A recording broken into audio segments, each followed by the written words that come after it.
Hoje é a primeira vez que eu vou ministrar a palavra. Deus sabe que eu estudei hoje à tarde esta palavra, porque Carlos me convidou para trazer a palavra inicial. Ele estava trabalhando, mandou uma mensagem para mim: não, você vai trazer a palavra. E eu fiquei calada, eu disse: Senhor.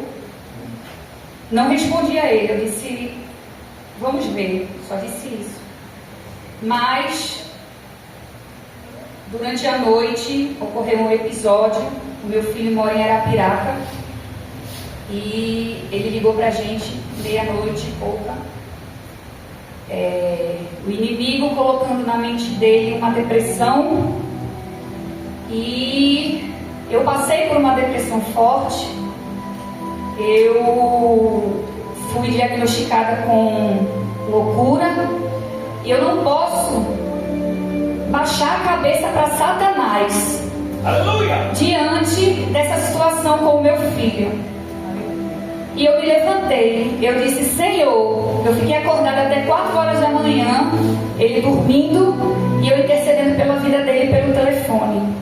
Me levantei 5h50 para fazer o café do Carlos, para ele trabalhar, e não consegui mais dormir. Como eu ia trazer a palavra inicial, eu peguei a Bíblia, comecei a estudar essa palavra. E Carlos me convidou para trazer a palavra, ministrar a palavra.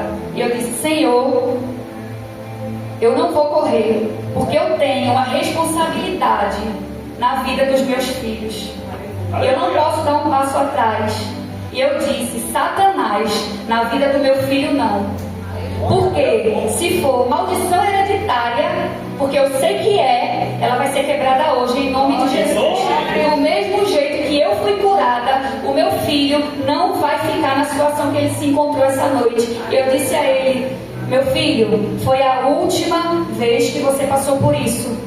Eu vou pagar o preço e você não vai mais passar por essa situação. Então a palavra que eu vou deixar agora fica em Efésios capítulo 1, a partir do versículo 16 ao 23. Aleluia.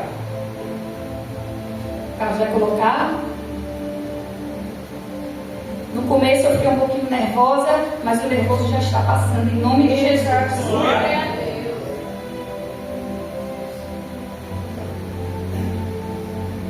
Glória a Deus.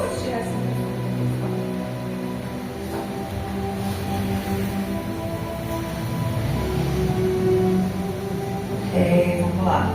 Que diz assim: não cesso de dar graças a Deus por vós, lembrando-me de vós nas minhas orações, para que Deus de nosso Senhor Jesus Cristo, o Pai da Glória, vos dê em seu conhecimento o espírito de sabedoria e de revelação, tendo iluminados os olhos do vosso entendimento, para que saibais qual seja a esperança da sua vocação e quais as riquezas da glória na sua herança dos santos, e qual a sobreexcelente grandeza do seu poder sobre nós, os que cremos, segundo a oração da vossa força, da força do seu poder, que manifestou em Cristo, ressuscitando dentre os mortos, pondo-o à sua direita nos céus, acima de todo principado, poder, potestade, domínio e todo nome que se nomeia, não só neste século, mas também no vindouro.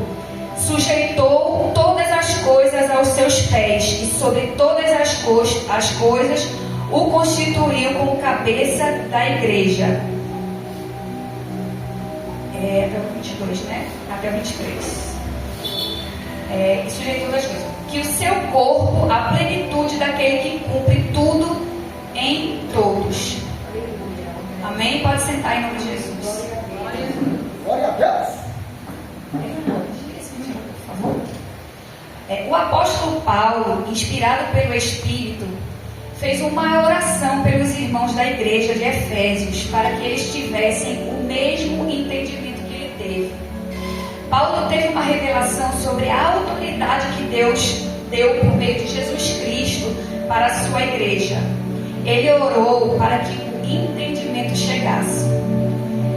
Deus, Ele deseja que todos sejam salvos e que cheguem ao pleno conhecimento da verdade. O conhecimento, ele demorou a chegar na minha vida, para mim. Mas quando ele chegou, Satanás, ele não teve mais direito de tocar na minha vida. Aleluia! Esses versículos que eu vou citar agora, eles são versículos-chave, que eles abriram os meus olhos espirituais, porque eu estava simplesmente atordoada mentalmente. E quando eu comecei a fazer um curso na igreja, não vou citar nomes, e foi quando eu conheci a autoridade que eu tinha, a autoridade do crente, que eu não conhecia. A palavra de Deus, ela fala que muitas pessoas, elas perecem por falta do conhecimento, a falta do entendimento. Então, é necessário o conhecimento. Eu glorifico a Deus pela nossa igreja. Somos poucos, mas aqui é a graça. Nós temos a graça, mas nós temos o conhecimento também. Porque sem o conhecimento, nós não conseguimos ser libertos. Então, assim, quando eu entendi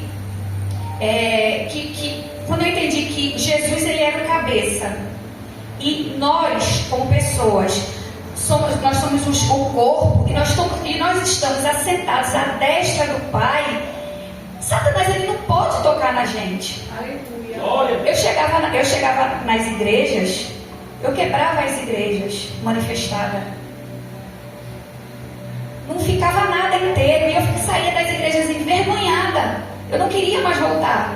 Carlos era católico, Carlos não conhecia a palavra.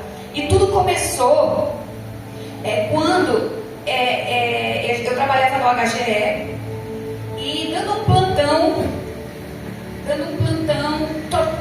em cima do outro, um plantão em cima do outro. E eu não gosto de tocar nesse assunto, nunca ministrei esse assunto, poucas pessoas sabem dessa história, mas Deus hoje mandou abrir minha boca. Aleluia. Antes de eu começar o testemunho, quando eu era criança, eu sempre sonhava o mesmo sonho. Eu sempre sonho pesadelo, não sei que nome se dá aquilo, mas um demônio, ele se apresentava a mim e manifestava numa pessoa. E eu queria sair daquela situação e a minha voz não saía. A minha voz ficava presa. Eu ficava no sonho a minha voz não saía. Isso eu fui crescendo com o mesmo sonho, e a minha voz era presa, a minha voz não saía, até para expulsar demônio da vida de alguém. No sonho a minha voz não saía. Eu botava a mão, quando eu ia expulsar, a voz parava, não saía. Ficava presa dentro de mim e a voz não saía. Quando eu comecei a entender a palavra, eu ainda vou chegar lá, mas eu já estou adiantando pelo sonho. Quando eu comecei a entender a palavra, no próprio sonho, até hoje eu tenho esse sonho, mas no próprio sonho minha voz sai, mas não sai com facilidade. Por quê? Porque eu nunca me dei a oportunidade de estar aqui, abrindo a minha boca para falar do meu testemunho a princípio. Aleluia! Porque as pessoas têm que conhecer o meu testemunho, tudo que a gente passou. E as últimas vezes que eu tenho sonhado esse sonho, eu tenho conseguido abrir minha boca. Em nome de Jesus, com muita dificuldade, em nome de Jesus, saia e não volte nunca mais.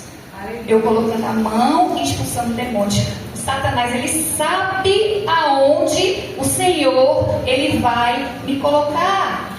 Aleluia. Ele não quer o sabidinho, só que ele está aqui, ó, debaixo do meu pezinho. Hoje ele perdeu o troninho dele na minha casa e na minha vida. Amém? Então, assim, quando eu entendi que Jesus era o cabeça e eu era o corpo, e Jesus estava sentado à destra do Pai nas regiões celestiais, e eu era o corpo e eu também estava lá, e eu estando também assentada à destra do Pai, o inimigo, ele não podia me tocar. E o diabo, ele teve que correr, ele teve que parar de me usar, de atacar minha mente. Eu sou aposentada pelo Estado com diagnóstico de loucura. Acreditem, diagnóstico de loucura, de rasgar dinheiro. E eu sempre me sentia inferior a todo mundo. Uma pessoa completamente deprimida, depressiva, onde eu chegava eu chorava. Não era de ficar contando miserinha, não. Só que eu era muito deprimida, calada. E você pensa que as pessoas gostam de estar perto de gente assim? Não gosta, não. Todo mundo se afastando de mim e eu ficando sozinha. Só eu e ele. Inclusive os meus filhos. O meu filho, menor do que a Maitê, né? Eu esqueci o nome dela, Maitê. Ele foi embora. Que aumentou o meu quadro de depressão. Minha filha não está aqui, mas eu vou tocar nela, aprontando tudo e todas que ela poderia aprontar na adolescência, e eu afundando. Antes de ter esse entendimento, o diabo ele fez uma festa na minha vida.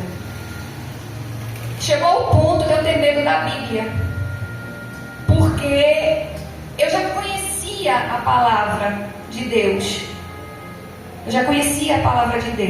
E eu pensei, se mexer com as coisas de Deus, o diabo já está fazendo tudo isso na minha vida. Se eu mexer com as coisas de Deus, ele vai ficar furioso, vai me atacar mais ainda. Aí o que eu fazia? Eu escondia a palavra. Eu não queria ler, eu não queria saber de Deus. Eu queria esconder tudo que falasse de Deus, exatamente para não enfurecer o diabo e o diabo não me atacar. A falta do conhecimento e do entendimento. Então assim, eu achava que se eu não mexesse com as coisas de Deus, ele não ia me atacar e ia me deixar em paz. Temos um poder operando em nossas vidas, o mesmo poder que Deus usou para tirar Jesus das garras da morte e do inferno. Só que esse poder a gente tem que conhecer para usar. Se a gente não conhece, a gente não usa. Foi o que aconteceu comigo. Eu preferi esconder. Por que eu preferi esconder? A gente chegava em casa, o ventilador ligava sozinho. Ele rodava, caía no chão. Desligado da tomada. A gente passava pelo celular, descarregado, e ele falava sozinho. A gente passava os armários da cozinha, abria e fechava a porta. Era coisa de terror. Isso daqui se converteu, não foi pelo amor nem pela dor, não, foi pelo medo. Foi pelo medo. Ele ficou apavorado da situação que eu estava passando, a ponto de eu sentir uma dor na barriga. Isso já casada com ele, porque teve um para trás. Eu senti uma dor na minha barriga, trabalhando, a cirurgiã fazer a ultrassom, não detectar nada. E uma dor. Aí ela chamou o Carlos e disse: meu filho, nós vamos precisar fazer uma laparotomia exploradora para ver por que ela está sentindo essa dor. Aí eu terminei meu plantão, a gente foi para casa. Quando a gente chegou em casa, eu fui tomar banho, eu coloquei para fora, parecia um bicho fedorento, podre. Eu não entendo um negócio daquele. Acabou a dor. E eu não precisei ser operada. Tudo colocado pelo inimigo. Aí muitos não usam essa autoridade por falta de conhecimento. Temos que ter o pleno conhecimento do poder que há no nome de Jesus. O mundo jaz do maligno e o Satanás, ele é o Deus desse século. O poder que Deus usou para ressuscitar Jesus está sobre nossas vidas. Aleluia. Nas vidas daquele que crê. Amém? Em Oséias, capítulo 4, versículo 6, diz: o meu povo está sendo destruído porque lhe falta o conhecimento. Eu passei por isso tudo porque eu não tinha o conhecimento. Eu não tinha quem me ensinasse. Eu não tinha. Se eu tivesse, provavelmente eu não teria passado por aquilo. Mas eu creio agora que eu precisei passar por tudo isso, porque Deus, ele não ia permitir que eu passasse por tudo isso em vão. Deus permitiu que eu passasse por tudo isso, por quê? Para eu não dar um passo para trás. Porque eu era alucinada. pelas coisas do mundo. Eu amava sair, eu amava estar nas festas, eu amava estar com colegas, eu amava. E Deus sabia que se Ele não tocasse no meu profundo, eu não ia abandonar as coisas do mundo. Então eu sei disso, eu precisei passar por tudo isso para entender que o meu lugar é com Cristo e não no mundo. E Ele sabe que eu preciso estar com Ele para salvar a mim e a minha família. Aleluia! O diabo, ele não quer que os cristãos aprendam sobre a autoridade do crente. Ele quer continuar a nos derrotar a qualquer momento que ele deseje. Mas só conhecer não adianta. O conhecimento vivido que traz resultados. Temos que nos encher da palavra. A gente vir para a igreja, ouvir uma ministração, estar em casa, ouvindo a palavra de Deus, e a gente não colocar em prática, a gente não fez nada. A gente não fez nada. A gente tem que confiar com todas as nossas forças. Eu criei, por isso falei, como o Carlos prega aqui, a geladeira pode estar vazia, mas eu creio em nome de Jesus que a minha geladeira está cheia. Amém? A gente tem que crer, porque a fé ela vem pelo ouvir e ouvir e ouvir e ouvir e ouvir e ouvir e ouvir e sempre ouvir a palavra de Deus e colocada em prática. Porque só ouvir não adianta não. Porque se eu não tivesse colocado em prática, eu ainda estava lá. E internada no hospital psiquiátrico.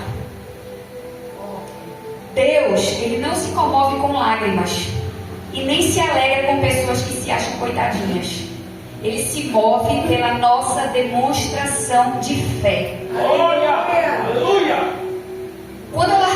Quando eu decidi largar os remédios controlados, eu decidi largar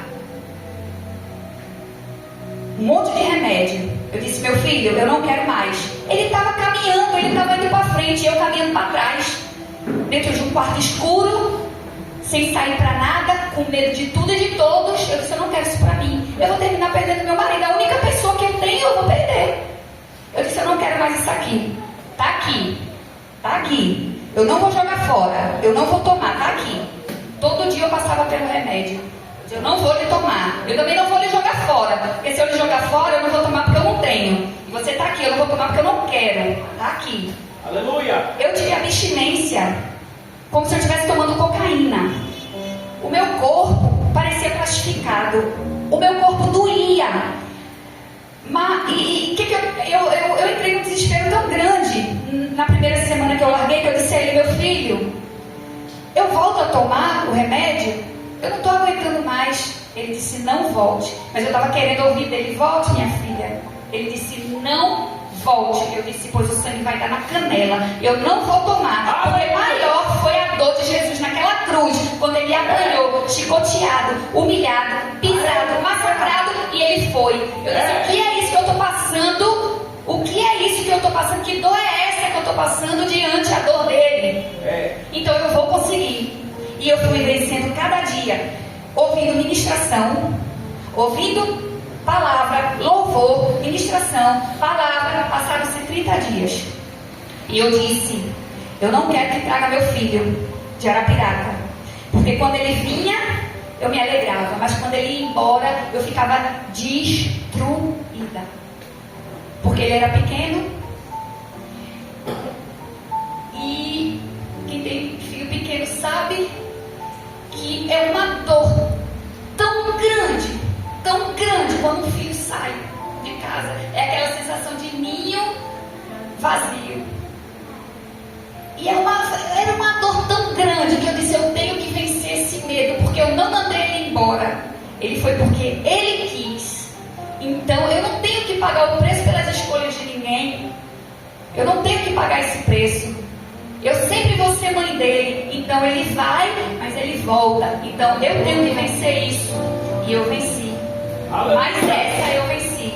Amém? Então, não devemos fazer de pessoas, pastores, de muleta. Nós temos que buscar e fazer a nossa parte, pois a de Deus Ele já faz. As bênçãos, elas são condicionadas. Elas são condicionadas. condicionadas. Deus, ele faz a parte dele, mas nós temos que fazer a nossa. Não adianta a gente pedir, Senhor, me dá, e ficar sentado na cadeira esperando Deus fazer. Não, a gente tem que fazer a nossa parte. Deus, eu não quero mais tomar o remédio. Mas quem não tem que pegar sou eu o remédio. Deus, o remédio está aqui, então é você que não pega o remédio. Aleluia. E foi desse jeito que eu venci o remédio. E hoje eu estou aqui e não tomo um remédio. Um remédio. Quando eu larguei os remédios controlados, eu consegui largar eles tomando a melatonina. Fiquei 2 anos tomando a melatonina. Aí eu disse pro cara, eu tô fazendo o quê? Tô dependente da melatonina, não quero mais. Larguei. Fiquei a noite todinha acordada, ouvindo louvor, ouvindo a palavra, até um dia desse. Ouvindo a palavra, daqui a pouco adormeci. Dormi o dia todo. Não estou trabalhando, dormi o dia todo. E aos poucos regularizei meu sono. Hoje eu não posso encostar, porque eu durmo sem remédio. Então Deus, ele trabalha da forma dele, mas nós temos que fazer a nossa decisão. A gente decide, ele pega junto. A gente decide, ele pega junto. Nós temos que fazer a nossa parte.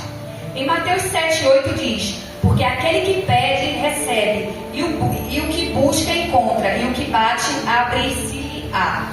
Esse texto é muito claro e nos explicar sobre a parte do homem e a parte de Deus. Você precisa pedir, buscar e bater, e Deus vai responder, dar e abrir a porta. É desse jeito, é como eu acabei de falar.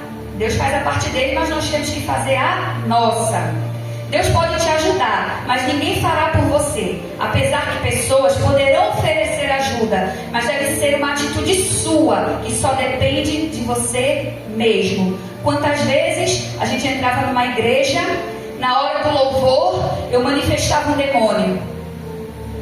Quebrava a igreja toda, me levavam para uma salinha. Muitas vezes eu estava consciente. Porque o que manifestava em mim não era um demônio, era uma legião. Então alguns demônios que manifestavam, eles me deixavam consciente. E outras vezes me deixavam inconsciente. Nas vezes que me deixava inconsciente, o demônio tentava me matar. O próprio demônio que manifestava em mim tentava me matar, apertando meu pescoço. Carlos diz que me dobrava, que eu encostava a cabeça nos pés. Mas muitas vezes eu estava consciente e eu escutava pastores dizendo: vou botar a mão aí, não vai pegar na minha família. Eu saía arrasada das igrejas, arrasada, falta de preparo, falta de conhecimento. Porque se você jejua, se você ora, se você tem uma vida entregue no altar, o demônio que não vai tocar na sua vida e na da sua família, não.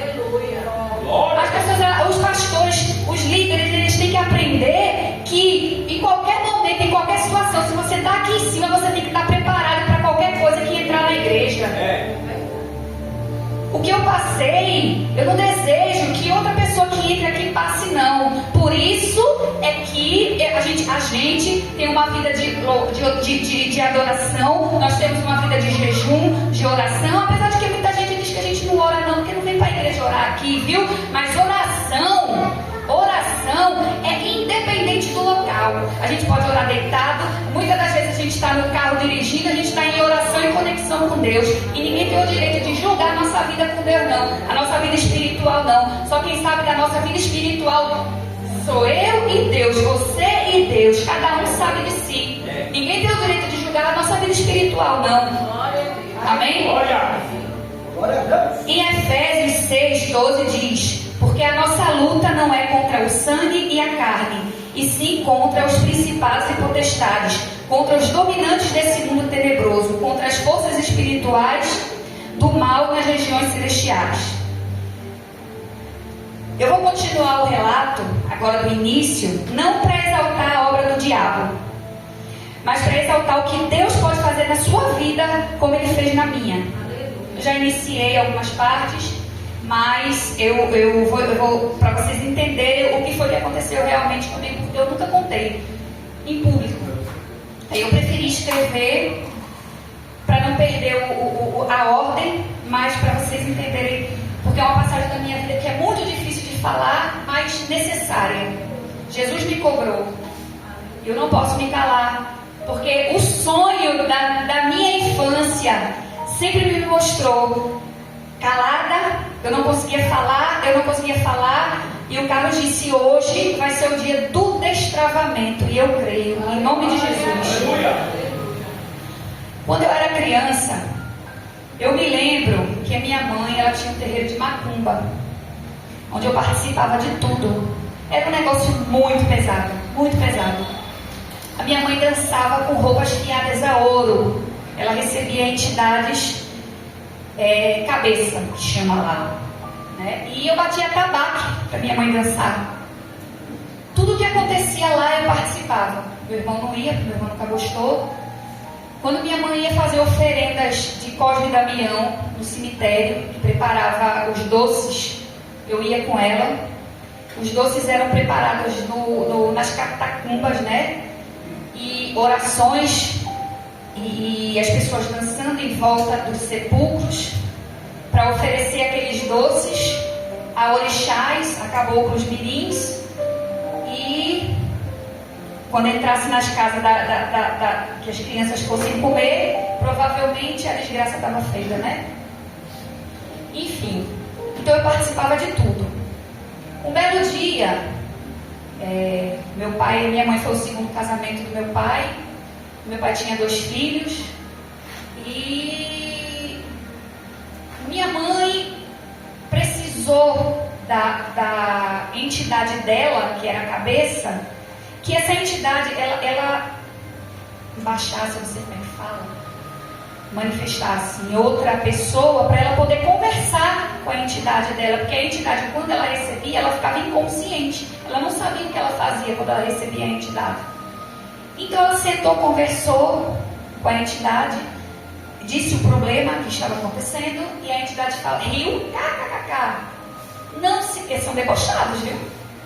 Nem se preocupa, não amanhece o dia. A minha mãe disse: quê? Eu não quero que mate. A entidade deu outra risada da cara da minha mãe e disse: você pensa que você faz o que aqui? Você mata, eu mato e kkkkkkkk. A minha mãe disse: não. Se eu estou sendo usada para fazer o mal, eu não quero mais. Aí minha mãe levantou e saiu. Eu não vou entrar em detalhes da situação, porque envolve o nome de pessoas, aí não vem o caso. Minha mãe se levantou, minha mãe disse: eu não quero que mate, eu quero que resolva o problema. Aí minha mãe: eu não quero mais. A minha mãe saiu. A entidade gritou: se você sair, você está arruinada e você vai perder tudo que você tem de mais precioso. E a minha mãe não olhou para trás e saiu. Quando a minha mãe chegou em casa, minha mãe me deixou boa em casa. Quando a minha mãe chegou em casa, eu estava vomitando sangue, bolas de sangue. Minha mãe me levou para um hospital e para fazer exames. E o exame, todos os exames que eu fazia mascarava, porque o diabo é assim. Para enganar, ele é perito em engano, em mentira. Então ele não deixava acusar nada do exame, nada, para ganhar tempo. E nisso eu fui piorando, e aí saiu o diagnóstico. Depois de algum tempo saiu o diagnóstico: leucemia. Eu tinha plano de saúde, um dos bons planos de saúde, e só que leucemia era uma doença nova, que ninguém conhecia, não tinha estudo, não tinha nada. E o plano não cobriu. Aí eu tive que ir para o SUS. Olha o que o diabo fez. Tive que ir para o SUS. Minha mãe teve que pagar o pediatra particular para me atender lá, para ter acesso a onde eu estava internada. Fui logo desenganada pelos médicos, ela não sai. Fui entubada, fiquei em coma por um bom tempo em coma. E quando a minha mãe entrou na UTI que eu estava internada, uma enfermeira ou técnica de enfermagem, ela estava esfregando o vômito na minha cara, porque eu sujei e ela tinha que trocar. Sim, não sobrou pedra sobre pedra, né? Dentro do hospital, porque ninguém quer ver, ninguém maltratar um filho que já está morrendo. Né? A minha mãe assinou um termo de responsabilidade, me tirou do hospital para morrer em casa. E deixa eu ver onde é que é para eu não perder o fio da meada. E o meu pai disse: se a minha filha morrer, a culpa é sua, porque você não quer voltar a servir na macumba.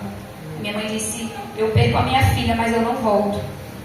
Eu já matei muita gente.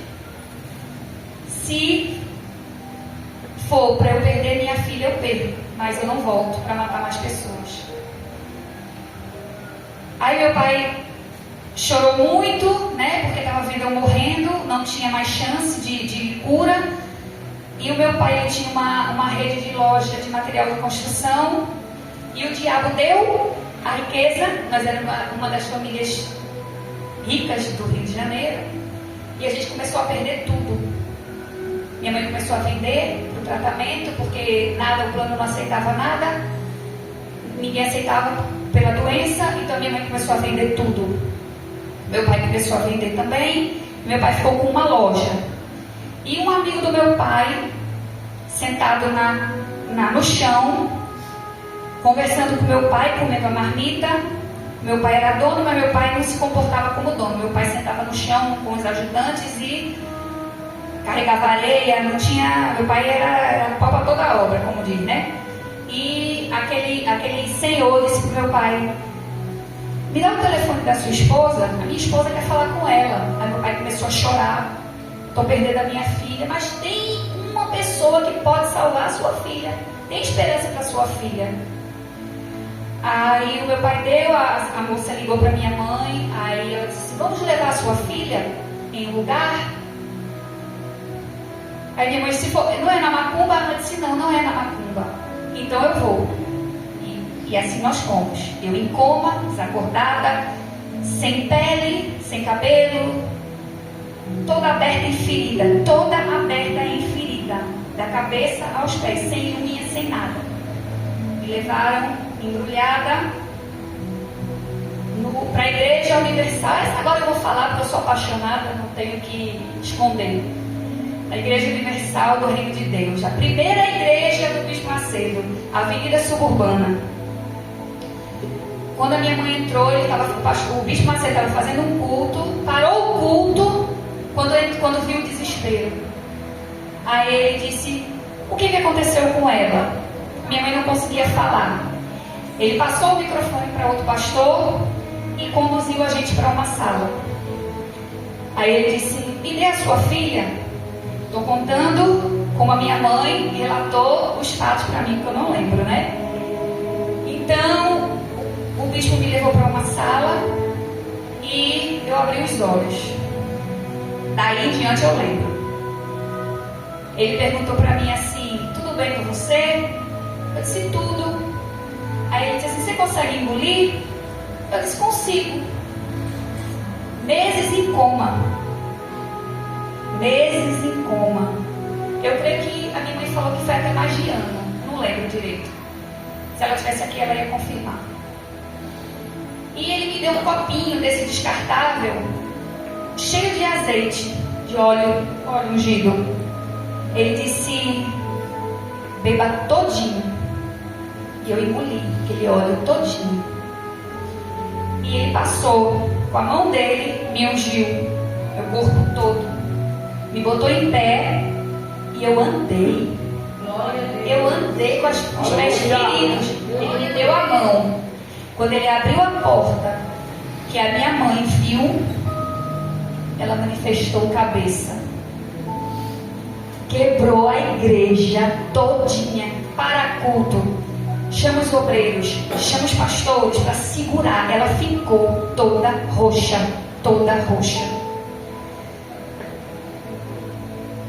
O bispo orou, expulsou e falou para ela: sua filha está curada.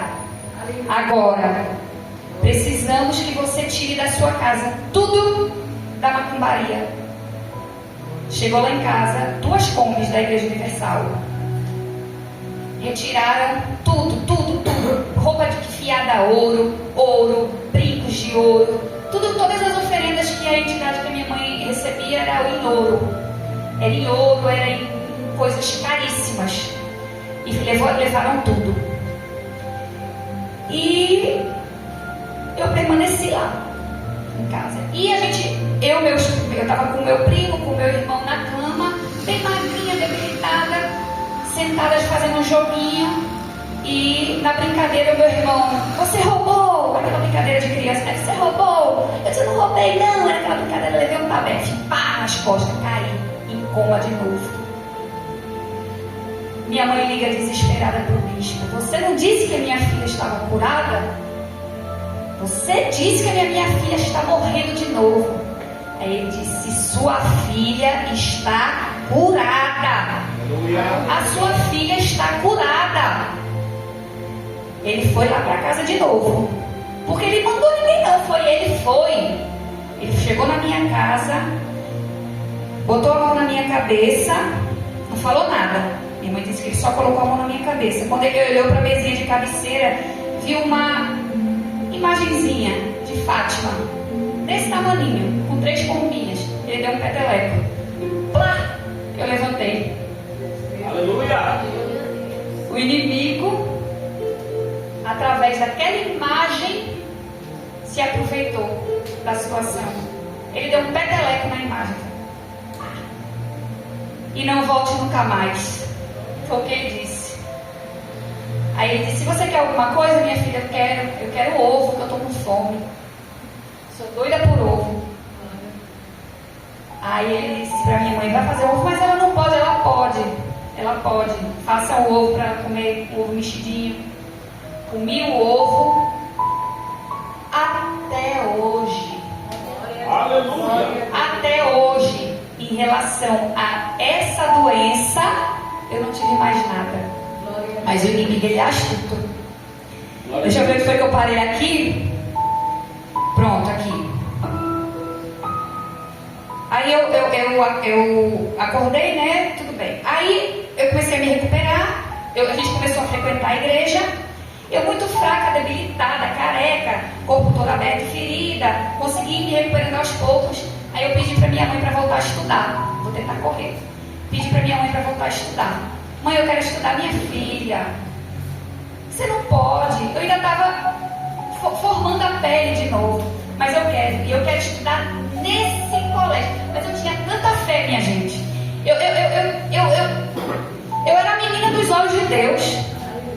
Eu tinha tanta fé em Deus. Eu orava assim, fazendo força, assim, ó. Minha mãe dizia, meu Deus do céu, tudo que essa menina pede, Deus dá. Tudo que eu pedia, Deus me dava. Aí eu disse, eu quero estudar nesse colégio. Minha mãe, não, você não tem base. Eu falei, mas eu quero. E eu vou. Ajoelhei na minha cama. Senhor, eu quero estudar nesse colégio, um colégio renomado. Lá no Rio, não era particular não. Só entrava fazendo prova. Eu disse, eu quero. Eu sabia que eu não ia ter, eu não tinha base para passar em prova. Sabe o que Deus fez? Abriu um sorteio para minha série. Abriu um sorteio. Aí eu disse, Deus, como é bom ser sua menina dos olhos. E eu era debochadinha, viu? Eu era filhinha do papai. Eu dizia, obrigada, Senhor. Obrigada porque uma vaga dessa é minha. Aí minha mãe vai me inscrever. Aí ela preenchendo o papel, carente. Eu disse, carente? Eu tenho comida em casa para comer, rapaz. Não quero entrar com fraude, não.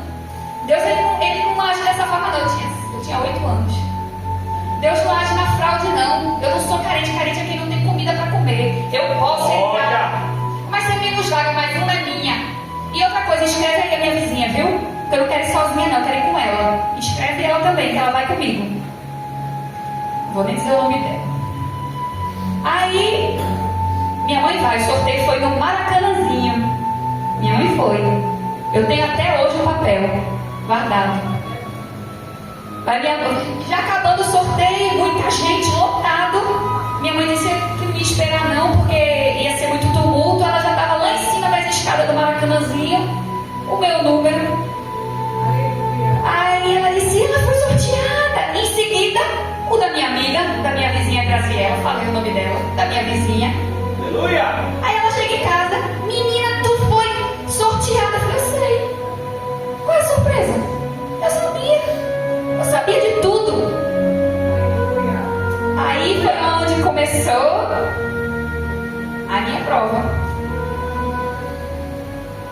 Primeiro dia de aula, né? Aí tá aqui, eu botei que minha mãe era muito cuidadosa na época, não queria deixar, porque eu só tinha 7 anos, tinha medo de recaída, porque a minha imunidade era baixa, tudo, né? Eu me encontrava careca, muito magra, a barriga muito distendida, por conta dos remédios fortes, olhos amarelos, sem sobrancelha, cílios, sem unhas, mas a sede de estudar era enorme. No primeiro dia de aula, uma menina começa a me chamar de ET. Me excluí de todas as brincadeiras e dizendo que eu era um monstro. As crianças do colégio, eu não gosto muito de falar essa parte não, porque as coisas velhas se passaram, mas tudo se fez novo.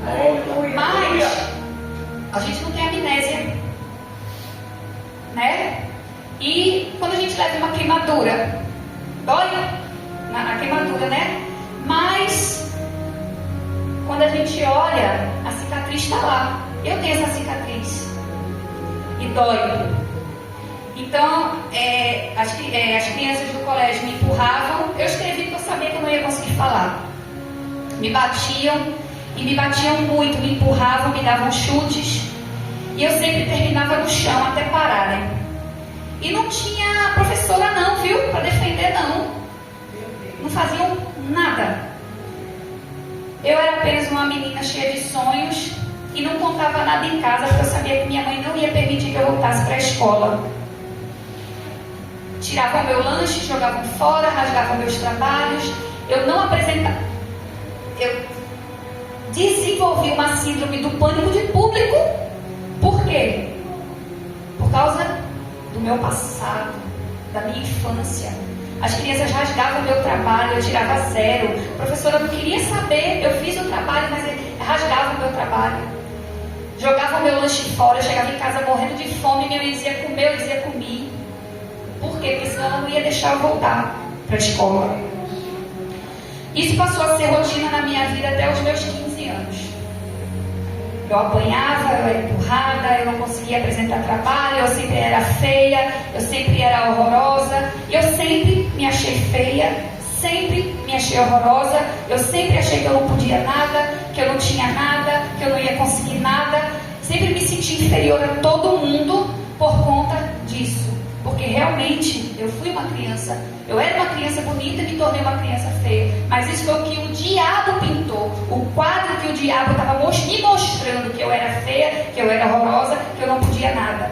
Só que chegou uma determinada, aí pronto, a gente veio para Maceió, né? Aí minha mãe decidiu por motivos pessoais dela vir embora para Maceió. Foi quando eu renasci, eu ressurgi. Por quê? Porque ninguém me conhecia aqui em Maceió e eu consegui ser uma outra Renata, sendo que com as cicatrizes. Então eu continuava tímida, eu continuava me achando feia, me achando horrorosa, eu não podia nada, sendo que como a gente se afastou de Deus, se afastamos de congregar, não de Deus, eu nunca me afastei de Deus, mas nos afastamos de congregar, a minha mãe começou a me humilhar, começou a fazer coisas que não eram coisas normais de mãe. Minha mãe era narcisista, tudo era ela era mais bonita, ela podia tudo.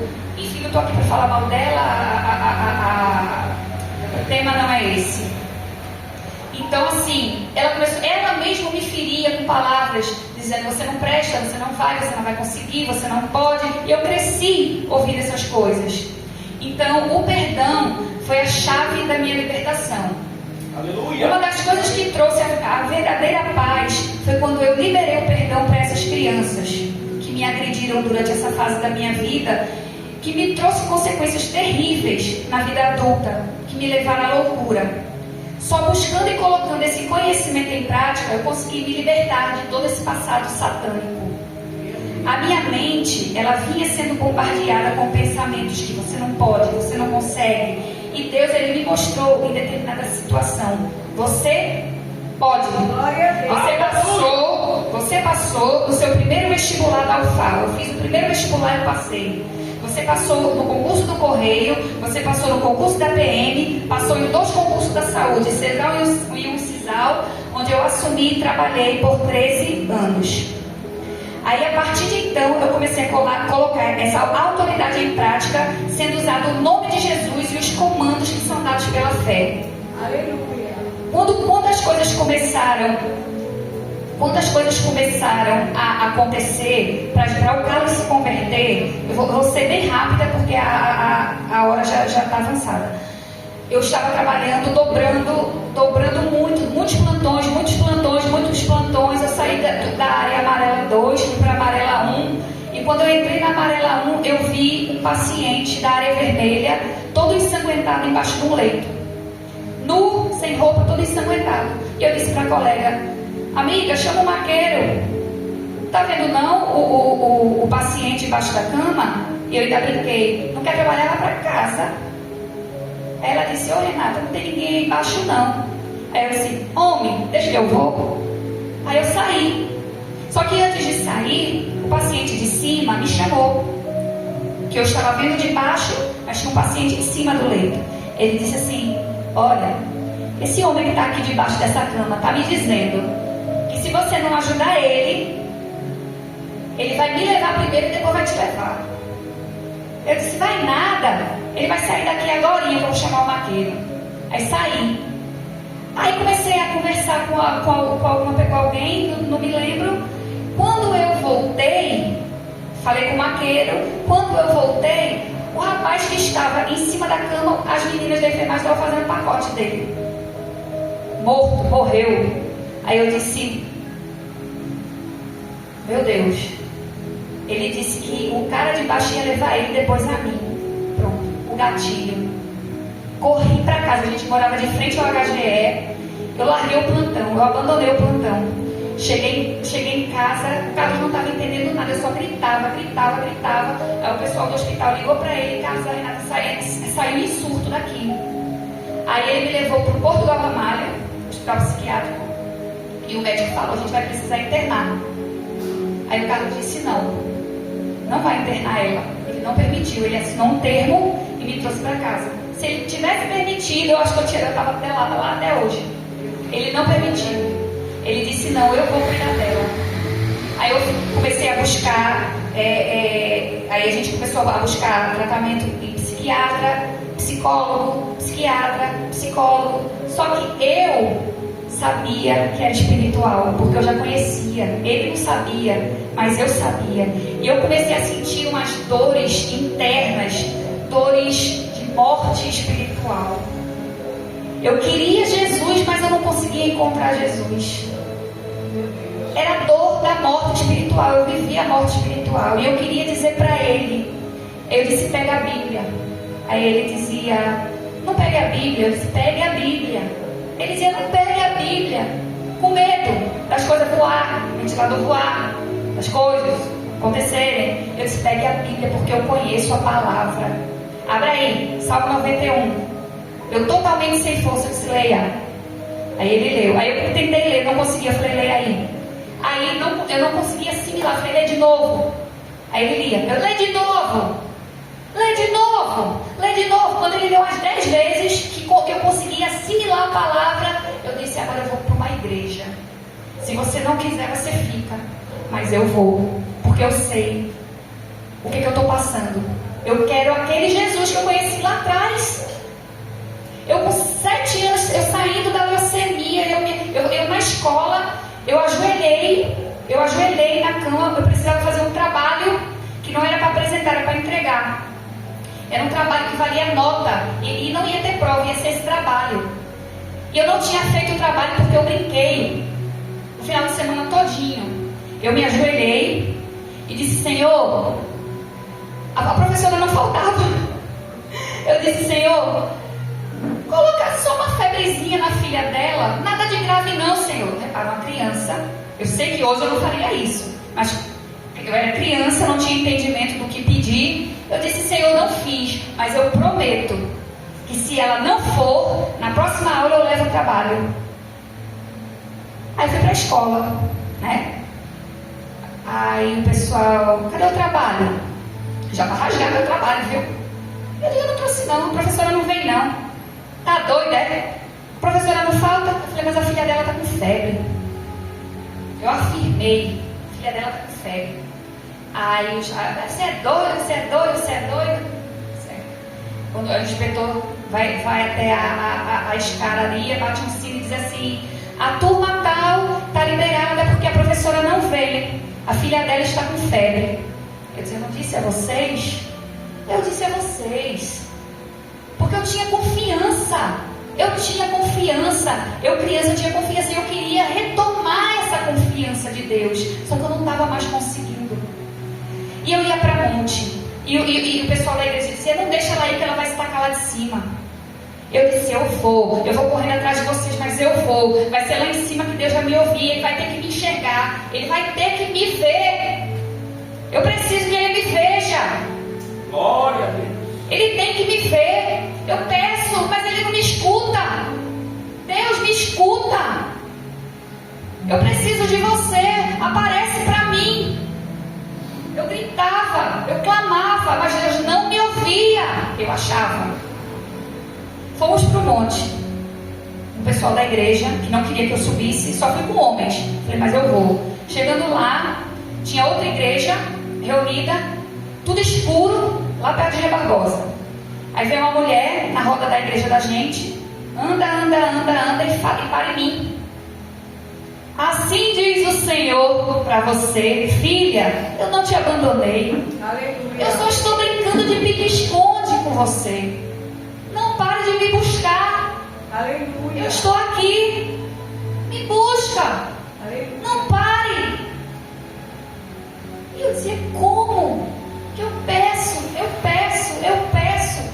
E ele não aparece. Desci do monte. Foi quando a gente foi apresentado à escola de ministros. Foi quando eu conheci a palavra da autoridade do crente. E quando a pastora, ministrando a palavra de autoridade do crente, falou que se você está sentado, se você, Jesus é o cabeça, nós somos o corpo, estamos assentados à destra do Pai, nós estamos lá com o Pai. Eu ainda manifestava demônio. Quando eu entrei no carro, eu falei: é Satanás, é desse jeito que trabalha? Entrei no carro. Quando pensou que não, porque eu sentia quando ia vir. Quando pensou que não, aquele frio. Aí eu disse: Satanás, aqui mais não. Eu sou templo e morada do Espírito Santo de Deus. Nunca mais ele tocou na minha vida. Nunca mais manifestou demônio em mim. Eu me posicionei e entendi em Cristo que eu sou mais que vencedora. Essa palavra mudou a minha vida. Quando o diabo falar no seu ouvido que você não pode nada, a palavra nos garante em Filipenses 4,13: posso todas as coisas naquele que me fortalece. Em Marcos 16, 17 e 18 diz assim: estes sinais acompanharão os que creem. Em meu nome expulsarão demônios, falarão novas línguas, pegarão em serpentes, e se beberem algum veneno mortal, não lhes fará mal nenhum. Imporão as mãos sobre os doentes e esses ficarão curados.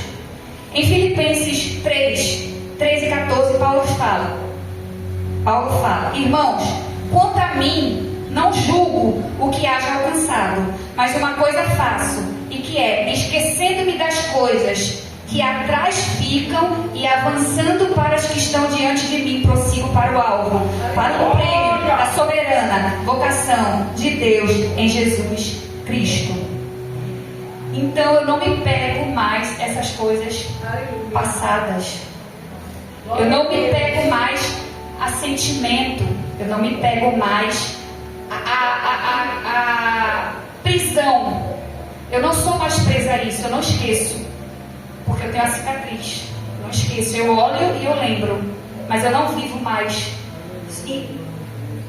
por este problema. Eu vivo o meu hoje. O meu hoje eu decido que vai ser o melhor dia da minha vida. Eu não vivo o amanhã e eu não vivo o ontem. O ontem passou, o amanhã ainda virá. Eu vivo o meu hoje. E o meu hoje é o melhor dia da minha vida. Independente se eu tenho ou se eu não tenho. Eu agradeço a Deus por tudo. Eu sou grata ao meu Deus por tudo o que Ele me deu. E o que eu sei que Ele ainda vai me dar. E eu encerro com uma palavra de Kenneth Hagin, que eu tirei do livro Autoridade do Crente. É tempo de começarmos a exercer a autoridade que Deus nos deu em sua palavra e a andar em nossos direitos de aliança em oração. Aleluia. Amém? Sejam edificados pela prática dessa palavra e eu encerro aqui o meu testemunho e a minha ministração. Amém? Glória a Deus. Aplauda o Senhor, porque Ele é digno. Jesus disse: eu sou o caminho, a verdade e a vida. Quem crê em mim passará da morte para a vida. E conhecereis a verdade, e a verdade vos libertará. O conhecimento da palavra, ele liberta. Enquanto nós estávamos apenas recebendo imposição de mãos, sem conhecer a verdade, sem ter uma fortaleza, sem conhecer o nosso direito em Cristo, o Satanás estava fazendo bolinha na nossa vida. Mas quando a verdade veio, a libertação veio. Se a gente fosse contar todo o testemunho da nossa vida, dava uma série com umas 15 temporadas de 10 capítulos cada uma. Mas uma coisa eu te digo: o diabo é perdedor. Ele não tem poder nas nossas vidas quando nós conhecemos a verdade. Fica de pé em nome de Jesus. Eu convido o presbítero Osias, missionária Sara, para entregar os elementos. Nós vamos cear agora em nome de Jesus, enquanto a missionária Kátia canta o louvor. Eles entregam os elementos para nós cearmos. Logo após, cantaremos o louvor de encerramento e finalizaremos o culto em nome de Jesus. Presbítero Osias, missionária Sara, irá entregar os elementos.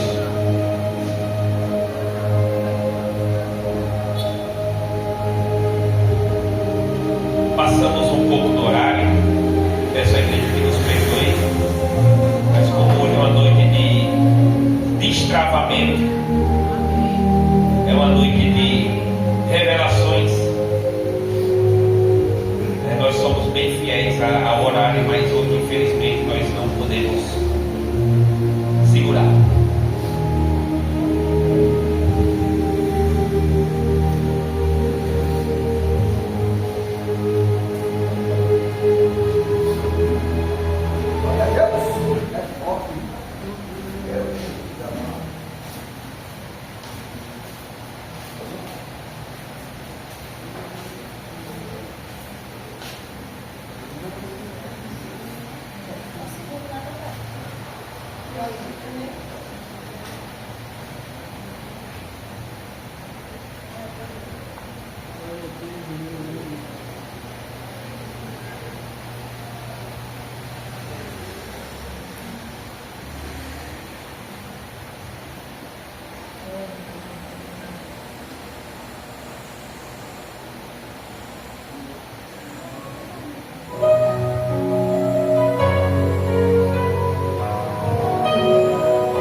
Pois um dia ele morreu por mim.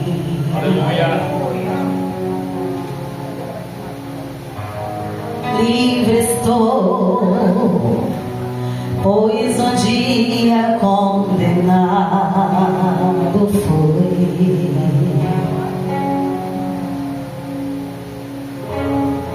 Ele mesmo se entregou